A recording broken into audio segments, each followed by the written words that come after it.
सड़क आ बिजली पर वोट कबले मिली हो, कुछ तो करे के अब पड़ी नीतीश चाचा, कुछ तो करे के अब पड़ी नीतीश चाचा। आपन बिहार कबले बहरी जाके खोटी हो, आपन बिहार कबले बहरी जाके खोटी हो।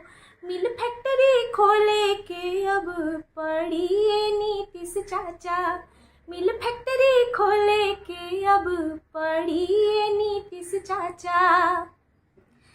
कबले सुनल जाई हमनी के गारी, कबले भकोल रही है भारत में बिहारी, कबले सुनल जाई हमनी के गारी।